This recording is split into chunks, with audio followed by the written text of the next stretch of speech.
आरहत वाङ्मय में कहा गया है, उठिए णोपमायै। जब जाग गए हो अब प्रमाद मत करो। आदमी संबोध प्राप्त करता है और वह भीतर से जाग जाता है। जागने के बाद फिर कोई आदमी सो जाए तो यहाँ ध्यातव्य है कि जब नींद पूरी हो गई है, बाह्य निद्रा के संदर्भ में जाग चुके हो, अब तो काम में लगो, ज्ञान ध्यान भजन भाव करो, वापिस सोते क्यों हो।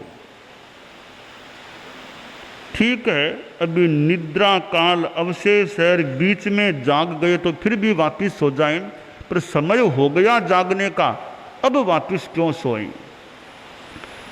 बाहर से जागने का अपना महत्व है, भीतर से जागने का परम महत्व होता है।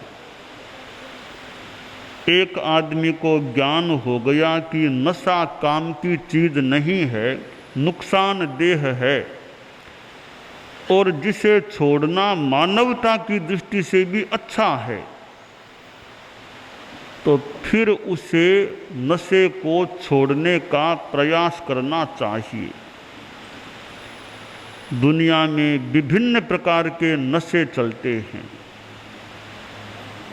नशा अच्छे रूप में भी हो सकता है, जैसे किसी को अध्ययन करने का नशा, खूब पढ़ना चाहता है, किसी में दुखियों की सेवा करने का नशा, तो वह तो नशा एक अच्छे रूप में है। यहाँ आज जिस नशे की बात हो रही है अनुव्रत के संदर्भ में, क्योंकि अनुव्रत उद्बोधन सप्ताह का 5वां दिन है, नशा मुक्ति और अनुव्रत की बात, यहाँ नशा खराब रूप में है। ऐसी चीज़ों का नशा, नशा का मतलब जिसके बिना आदमी रह नहीं सके, वह ना कठिन हो जाए, वो नशा होता है। जिसके शराब का नशा हो गया है, अब शराब पिए बिना रहना मुश्किल हो जाता है। संस्कृत में कहा गया है शराब के बारे में, चित्त भ्रांतिर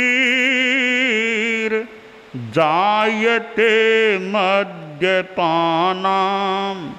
चित्ते भ्रांते पापचर्यामुपैति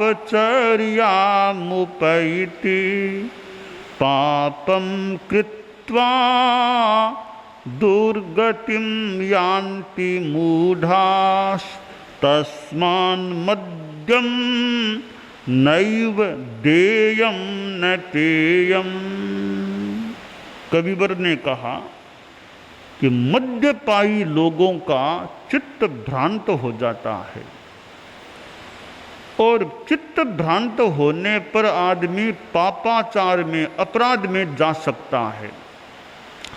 पाप करके वह आदमी दुर्गति को प्राप्त हो जाता है। इसलिए मद्य न खुद को पीना चाहिए न दूसरों को देना चाहिए। शराब, जिसे एक व्यापक तत्व माना जा सकता है, कौन सा समाज होगा जो सर्वथा शराब से मुक्त है।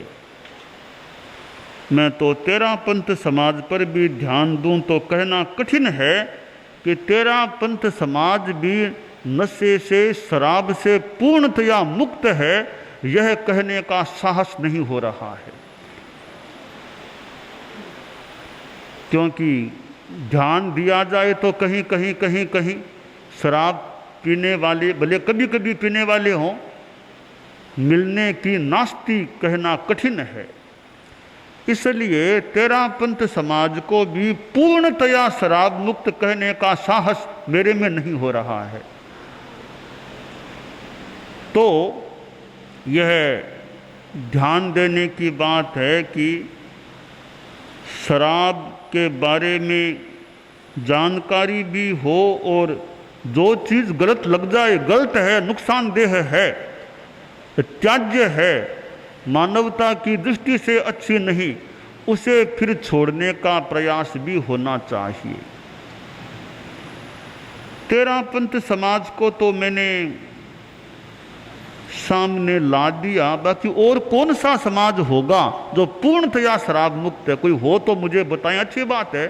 कोई बताएं अमुक समाज लाखों लाखों आदमी हैं और हर आदमी नशा मुक्त है, शराब से मुक्त है, ऐसा कोई समाज हो तो ऐसा नाम सामने आए प्रमाण के साथ, यथार्थ के साथ, तो बहुत ही अच्छी बात है। अमुक समाज पूर्णतया शराब मुक्त है।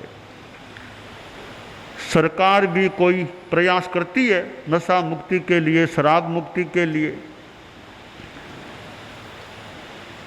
शराब से अनेक नुकसान संभावित हैं। परम पूज्य आचार्य महाप्रज्ञ जी एक बार जयपुर से दिल्ली की यात्रा में थे। हम लोग भी साथ में थे। बीच बीच में पड़ाव हो रहा था, हम दिल्ली की ओर आगे बढ़ते जा रहे थे। पथ में एक गांव आया, मैं भूल न करूं तो चंदवाजी नाम का एक जयपुर दिल्ली के बीच में गांव आया था। वहाँ प्रवास हुआ गुरुदेव का। तो मैं एक कमरे में बैठा था, मेरे पास ये समणियाँ कुछ अध्ययन कर रही थी। इसी बीच एक ग्रामीण महिला वहाँ आ गई। उसके पास में बच्चा या बच्चे भी थे। महिला बीच में आई तो मैंने थोड़ा सा अध्यापन को विराम दे के उससे थोड़ी बात करनी शुरू की। और मैंने कहा जैसे भी थोड़ा भगवान का नाम लिया करो, धर्म करना चाहिए। तो वह महिला बोली कि बाबा जी आपकी बात बढ़िया है, भगवान का नाम अच्छा लेना भी चाहिए, पर मैं तो दुखी बहुत हूँ। तो मैंने पूछा किस बात का दुख है? तो बोली बाबा जी दुख तो क्या बताऊं आपको, खाने को रोटी नहीं है, मकान नहीं, हमारी नौकरी परमानेंट नहीं है। लगभग ऐसी सी बात उसने कही होगी। तो जब उसने कहा कि खाने को रोटी नहीं है, तब मैंने कहा कि तुम्हारा आदमी कोई काम धंधा करता होगा, रोटी नहीं मिलती ऐसी क्या बात है, तुम्हारा आदमी काम धंधा करता होगा ना। तब वह बोली क्या काम धंधा करता है वह? कि 1 रुपया कमाता है, 10 रुपये गमाता है, अर्थात वो शराब पीता है। कुछ वार्तालाप उस बहन से हुआ, फिर वो भी चली गई, हम अपने काम में लग गए।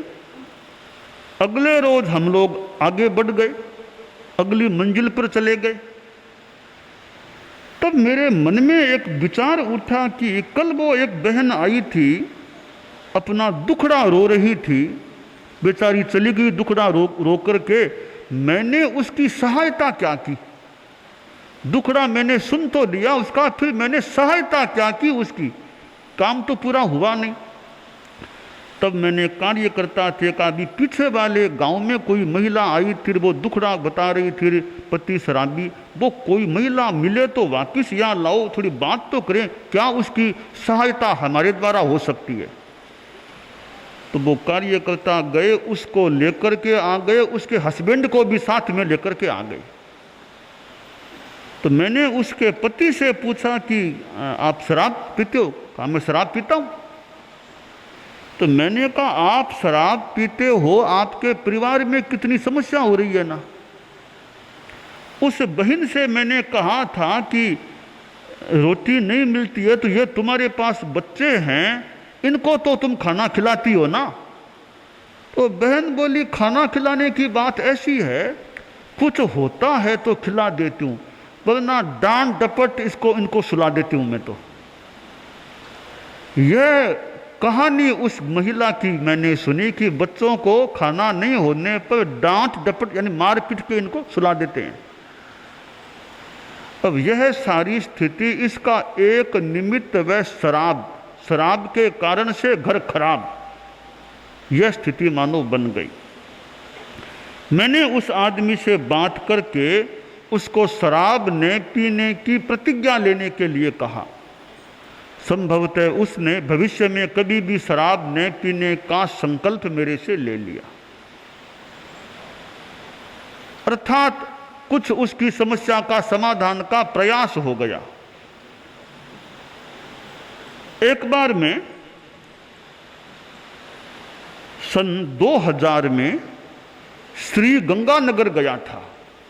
पाकिस्तान के पास में श्री गंगानगर है, वहाँ हमारा प्रवास हो रहा था।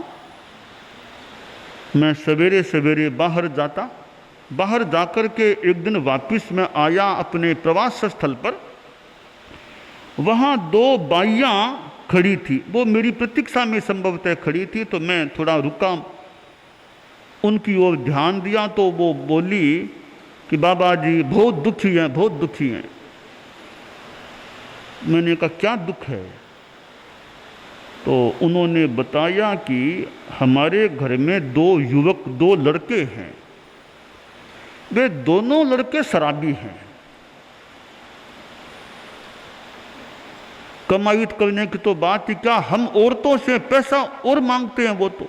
अब हम औरतें कहाँ से पैसा लाएं, कैसे उनको दें? पैसा न देने से फिर समस्या संभावित। तो मैंने फिर एक हमारे समण थे, उनको कहा तुम इनके घर जाओ, देखो क्या स्थिति है। तो वो गए कोई भिक्षा किसी निमित्त से। तो 2 में से एक युवक को मेरे पास लेकर के आ गए। मैंने उस युवक से कहा क्या बात है, तुम शराब पीते हो क्या? कहा पीता हूँ। तुम काम क्या करते हो? मैं काम कुछ नहीं करता मैं तो। मैंने कहा काम कुछ नहीं करते फिर तुम्हारा घर कैसे चलेगा बिना काम किए? तो कहा मैं तो शराब पीता हूँ। मैंने उसको समझाने का प्रयास किया और उसको शराब न पीने की प्रतिज्ञा संभवतः दिला दी। इस प्रकार हमारी यात्रा में अनेक ऐसे प्रसंग सामने आए हैं कि शराब के कारण से कैसे घर खराब बर्बाद हो रहा है, परिवार में अशांति हो रही है, और पता नहीं कितनी कितनी औरतें पीटी जाती हैं शराबियों के द्वारा। वो नशे में धुत होकर के फिर औरतों को पीटना शुरू कर देते हैं। हम लोग बिहार प्रांत में भी गए थे और बिहार प्रांत में शराबबंदी का प्रयास हुआ सरकार की ओर से। एक दिन तो काफ़ी लोग प्रशासन या सरकार के हमारे पास आए, हमारे प्रोग्राम विवाद प्रतिज्ञा की बात। प्रांत में देश में कितनी कितनी औरतें इस बात से पीड़ित होती होंगी कि पति या पुरुष लोग नशाखोर हैं और उन औरतों पर फिर कष्ट की आपदा आ जाती है। और तो और मुझे तो साध्वी जी बता रही थी कि कहीं कहीं महिलाओं में भी नशा आ गया है। मैंने एक दिन कहा भी था कि इधर तो था, इधर और नशा आने लग गया है क्या?